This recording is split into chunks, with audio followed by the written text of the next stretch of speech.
He wore the uniform of his country. The medals on his chest still shone from the Pacific sun. He had survived the jungles of war, only to face a different battlefield the moment he set foot on home soil. Everyone thought they knew what would happen that night, but what came next, no one could have imagined. Slow fade into the dim glow of a street lamp over a small southern bus station. This is the story of Sergeant Isaac Woodard, a man who fought for freedom abroad and discovered how fragile freedom could be at home. Isaac Woodard was born in 1919 in the rural heart of South Carolina. A son of the Jim Crow South, he knew the weight of segregation before he knew the taste of adulthood. Water fountains marked white and colored. School books handed down from white schools, worn and missing pages. His childhood was shaped by limits, but his mind was shaped by the dream that one day he could rise above them. When World War II came, Isaac answered the call. He enlisted in the U.S. Army, in 1942 serving in the Pacific Theater. He was part of a generation of young black men who believed that fighting for America overseas might earn them a measure of respect back home. For 4 years, he wore the olive drab uniform, carried the M1 rifle, and lived by the Army creed. He became a sergeant, respected by his men, known for his steady voice under fire. And when the war ended, Isaac was ready for peace, ready to see his wife, ready to walk streets where the only uniform he would need was the dignity of being an American citizen. On February 12, 1946, Sergeant Woodard boarded a Greyhound bus in Augusta, Georgia. He was still in his full uniform, ribbons neatly pinned, his cap tilted just so. Around him, other veterans headed home from bases, their faces a mix of exhaustion and anticipation. Isaac had a simple goal: ride the bus to Winnsboro, South Carolina, and surprise his wife. A few hours into the ride, Isaac asked the bus driver to stop at the next rest station so he could use the restroom.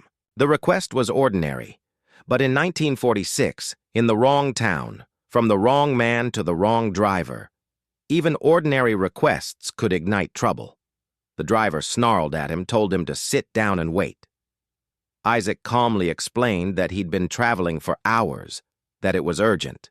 The driver's voice rose, his words sharper. Passengers glanced at each other but said nothing.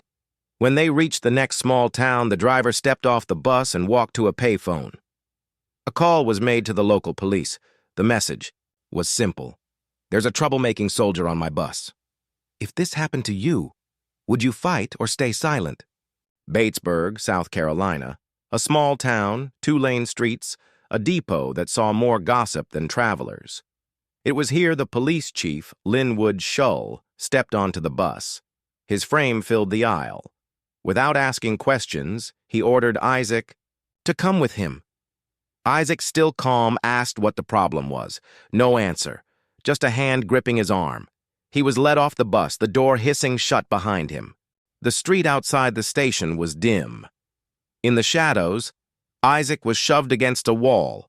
Before he could speak, the first blow came, the solid crack of a billy club to his head. The second landed near his temple. He staggered, trying to shield his face.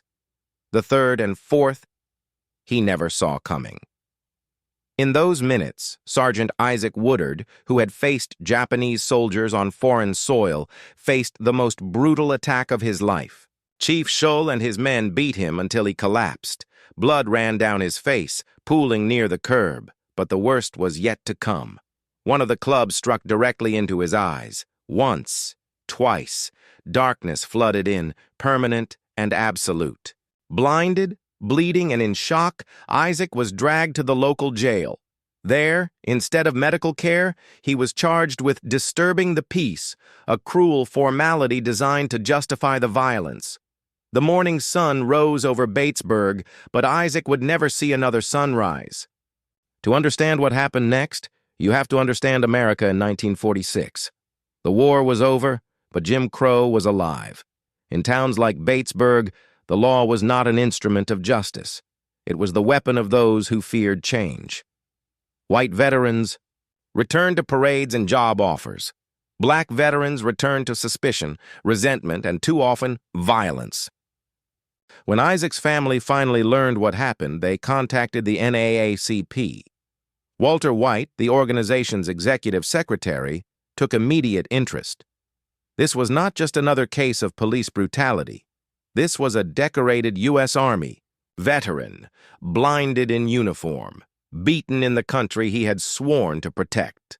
White knew the case could ignite outrage far beyond the South. The NAACP launched an investigation. They gathered witness statements, medical records, and photographs of Isaac's destroyed eyes. The story began to circulate in northern newspapers. Outrage grew. For some Americans, it was the first time. They truly understood that the war for freedom abroad had not ended the war for equality at home. The first win came when federal charges were filed against Police Chief Shull. The FBI became involved, an extraordinary move at the time. But victory was not guaranteed. The trial was to be held in Columbia, South Carolina, before an all-white jury. Setbacks followed quickly. Witnesses were intimidated. The defense painted Isaac as the aggressor, despite his blindness. The judge allowed testimony that questioned his character rather than the events of that night. As the jury filed out to deliberate, there was a heavy silence in the courtroom. Outside, reporters waited, pens ready. Isaac sat still, his hands folded, his face turned toward the sound of every shuffle and cough. What they didn't know was that this case, regardless of the verdict, was already echoing all the way to the White House. It took the jury less than 30 minutes to return. Not guilty. The words rang out, and the room seemed to exhale at once. Chief Shull walked free, smiling, shaking hands. Isaac remained seated. Justice, as he had hoped for it, was gone. But far away in Washington, President Harry Truman had read the reports. A veteran himself, he was appalled. Here was a man who had fought for America, blinded by the very people sworn to uphold its laws. Truman ordered the Justice Department to take civil rights violations seriously. And in 1948, he signed Executive Order 9981, desegregating the U.S. Armed Forces. Isaac Woodard never regained his sight. He lived the rest of his life in darkness, but the light his story ignited burned in the conscience of a nation.